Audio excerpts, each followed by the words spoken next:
नमस्कार। श्रीमती मोहरी देवी तापड़िया कन्या महाविद्यालय जसवंतगढ़ के इस YouTube चैनल पर मैं प्रवक्ता हनुमान वंश शर्मा आप सभी विद्यार्थियों का हार्दिक स्वागत और अभिनंदन करता हूं। प्यारे विद्यार्थियों, BA तृतीय वर्ष की कक्षा के अंतर्गत हिंदी साहित्य विषय में जो आपका प्रथम प्रश्न पत्र है आधुनिक काव्य, उसमें हम आज नए कवि यानी कवि सूर्यकांत त्रिपाठी निराला जी की कविता जागो फिर एक बार जो है भाग 1 है, इसको हम ले रहे हैं। प्यारे विद्यार्थियों, इस कविता में सूर्यकांत त्रिपाठी निराला जी है वो प्रकृति के माध्यम से देश की जनता जो पराधीनता की दंश है वो झेल रही है, उस पराधीनता में सोए हुए लोगों को जागृत करने का संदेश है वो दे रही है या देती है। तो इस प्रकार का भाव इसमें व्यक्त हुआ है।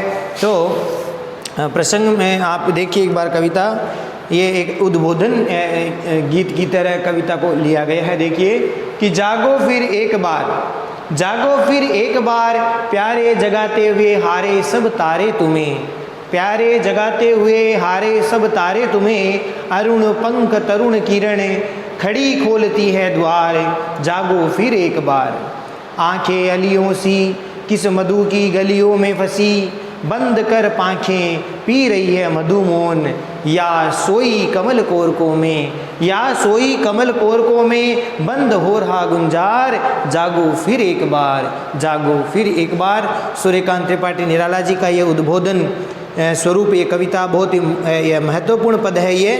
तो इसमें प्रसंग में प्यारे विद्यार्थियों आपको लिखना है कि प्रस्तुत पद्यांश या प्रस्तुत पद सूर्यकांत त्रिपाठी निराला जी द्वारा रचित जागो फिर एक बार शीर्षक कविता से उद्धृत है। और इसमें निराला जी ने जो देश प्रेम है, स्वाधीनता आंदोलन के लिए लोगों को जागृत करने की बात है वो इसमें की गई है। नवजागरण का जो भाव है वो यहाँ पर व्यक्त हुआ है, और वो भी नवजागरण की जो प्रेरणा है वो कवि ने प्रकृति के माध्यम से देशवासियों को दी है, देशवासियों को जागृत करने की प्रेरणा इसमें दी है। तो मूल भाव क्या है? प्रकृति के माध्यम से देशवासियों को जागरणशील बने रहने का भाव है या प्रेरणा है वो देना। देखिए प्यारे विद्यार्थियों, जागो फिर एक बार, कवि सूर्यकांत त्रिपाठी निराला जी यहाँ पर कह रहे हैं कि जागो फिर एक बार। निराला जी देशवासियों को संबोधित करते हुए कह रहे हैं, संबोधित करते हुए कह रहे हैं कि जागो फिर एक बार, प्यारे जगाते हुए हारे सब तारे तुम्हें, जागो फिर एक बार, प्यारे जगाते हुए हारे सब तारे तुम्हें, अरुण पंख तरुण किरण खड़ी खोलती है द्वार। देखिए देशवासियों को जागृत करते हुए निराला जी कह रहे हैं कि हे प्रियजनों, हे मेरे प्रियजन। प्यारे का मतलब यहाँ पर क्या है? प्रियजन, प्रियतम, ठीक है। तो प्रियजन, देशवासियों को प्रियजन यहाँ पर कहा है, प्यारे कहा है। तो हे प्रियजन, हे देशवासियों, हे प्रियजनों, एक बार फिर से तुम क्या करो? जाग जाओ, जागो फिर एक बार तुम फिर से जाग जाओ। और प्रातःकाल हो गया है, नवीन बेला है, प्रातःकाल हो गया है, और तुम्हें जगाते हुए हारे सब तारे तुम्हें, सारे जो तारे हैं वो भी तुम्हें जगाते जगाते, हे प्रियजन, तुम्हें जगाते जगाते तारे भी क्या हो गए हैं? अब अस्त हो गए हैं, हार गए हैं, अर्थात अस्त हो गए हैं, छिप गए हैं। तो तारे भी हार गए हैं, तुम्हें जगाते जगाते थक गए हैं, अस्त हो गए हैं, छिप गए हैं। अरुण पंख तरुण किरण खड़ी खोलती है द्वार। अरुण पंख तरुण किरण का मतलब होता है, अरुण का मतलब होता है जैसे लाल लाल पंखों वाले, लाल लाल पंखों वाले। अब यहाँ पर अरुण किसको कहा है? उगते हुए सूर्य की जो लालिमा है वो लाल रंग की जो किरणें हैं वो प्रकृति पर किस प्रकार से पड़ रही है उसकी ओर यहाँ पर उल्लेख किया गया है कि उदयाचल से जब सूर्य उदय हो रहा है तो अपनी अरुण रंग की तरुण किरणें खड़ी खोलती है द्वार, यानी तुम्हारा इंतजार कर रही है, तुम्हारा स्वागत करने के लिए तैयार हो रही है प्रियजनों। कि प्रातःकाल सूर्य की जो लाल किरणें हैं वह अपनी नई नई तरुण जो किरणें हैं, ये एक तरह से नवीन जो किरणें हैं वो द्वार पर खड़ी होकर के तुम्हारा दरवाज़ा खोल रही है। इसलिए तुम्हें एक बार फिर से जाग जाना चाहिए, तुम्हें एक बार फिर से जागना चाहिए। इस प्रकार से यहाँ पर प्रकृति के माध्यम से देशवासियों को जागृत करने का भाव व्यक्त हुआ है कि सूर्य की जो अरुण रंग की लालिमा से युक्त जो नवीन किरणें हैं वह तुम्हारा हे प्रियजनों तुम्हारे स्वागत के लिए द्वार खोल रही है, खड़ी होकर तुम्हारा दरवाज़ा खोल रही है। ठीक है, तो इस प्रकार से यहाँ पर किरणों को अरुण रंग की पंखों वाली एक उपमा दी है।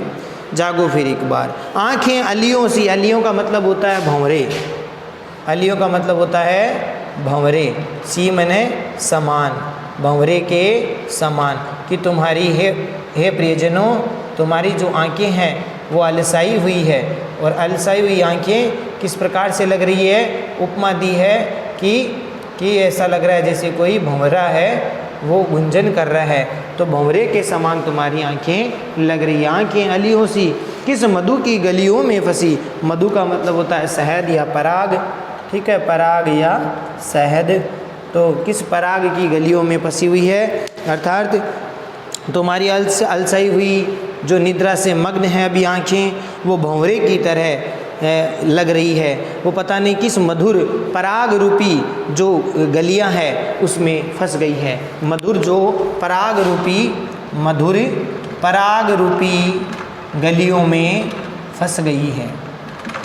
देशवासियों को संबोधित करते हुए प्रकृति के माध्यम से यहाँ पर उपमित किया गया है। निराला जी कह रहे हैं कि तुम्हारी जो निद्रा मगन अलसाई हुई आंखें हैं वो पता नहीं किस मधुर पराग रूपी गलियों में फंस गई है, और वे जो भंवरे हैं वे अपने पंखों को क्या कर रहे हैं, बंद कर पांखें, ये जो भंवरे हैं वो अपने पंखों को बंद करके पी रही है मधुमोन, चुपचाप है वो पराग कणों को पी रहे हैं, पराग रस को पी रहे हैं, चुपचाप भंवरे हैं वो पंखों को बंद करके चुपचाप पुष्प का जो है पराग है वो पान कर रहे हैं। कहने का मतलब जब हमारी आंखें सोई हुई रहती है तो किस प्रकार से जो पुतलियों रूपी जो भंवरे हैं वो उसमें पंखुड़ियाँ उसमें बंद करके चुपचाप वो निद्रा रूपी जो पराग है उसका पान कर रहे हैं।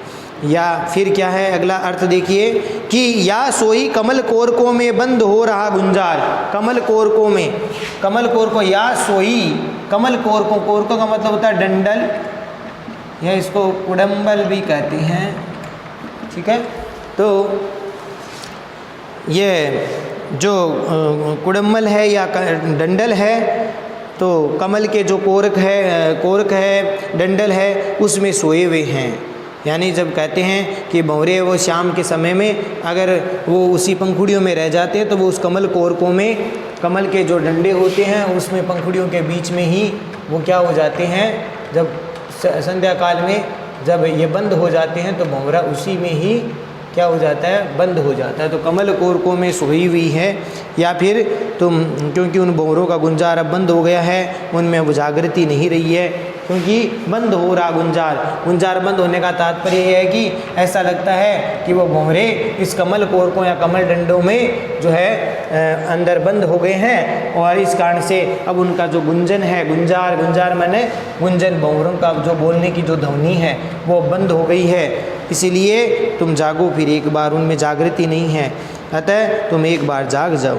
देशवासियों को यहाँ संबोधित करते हुए जैसे ये सूर्यकांत त्रिपाठी निराला जी कह रहे हैं, प्यारे विद्यार्थियों, कहने का तात्पर्य कवि ये कहना चाह रहे हैं कि जब सारे संसार में नव जागरण का प्रसार हो रहा है, नव जागरण की बेला है, तो उस समय ये ज्ञान चेतना का जो सूर्योदय हो रहा है, कौन सा, ज्ञान चेतना का मूल भाव यहाँ पर प्रकृति से देशवासियों की जागरण को जोड़ना है।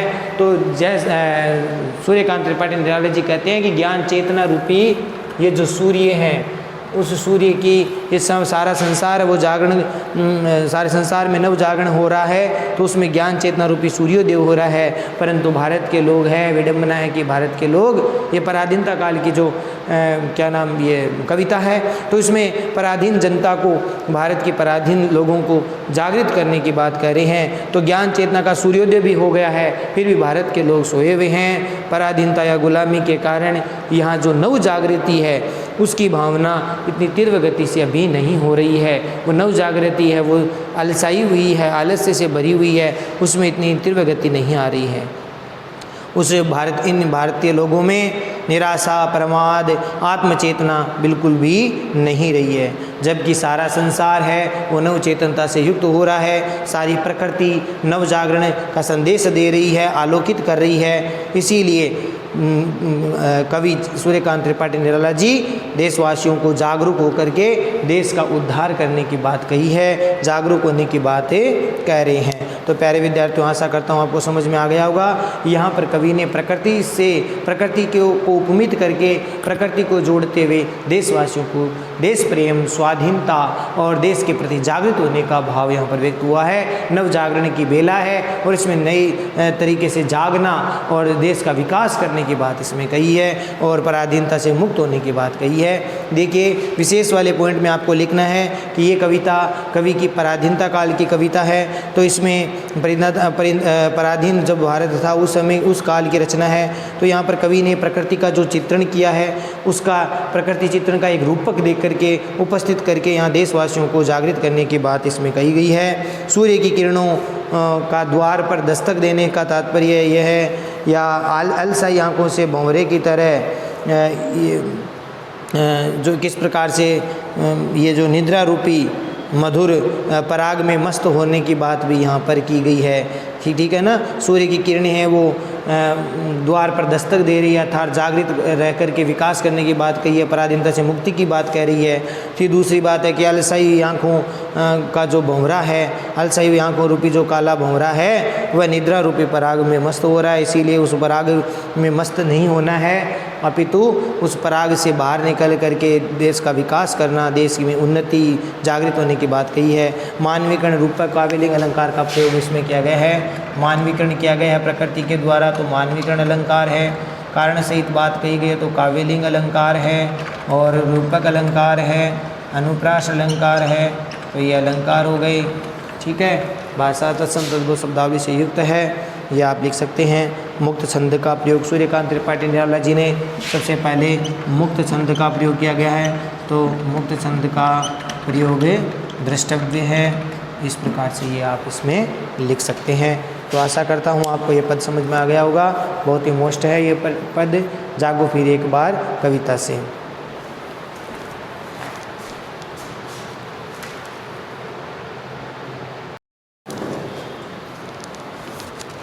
तो प्यारे विद्यार्थियों, आज के लिए बस इतना ही। अगले वीडियो में पुनः उपस्थित होगी सूर्यकांत त्रिपाठी निराला जी की कविता जागो फिर एक बार भाग 1 से आगे महत्वपूर्ण जो पद है उनकी व्याख्या को लेकर के। तब तक के लिए इस पद की व्याख्या को ठीक से पढ़ें, नोट्स बनाइए और याद भी करिए। चैनल को लाइक, शेयर और सब्सक्राइब करना ना भूलें। जय भारत, जय हिंदी। धन्यवाद विद्यार्थियों।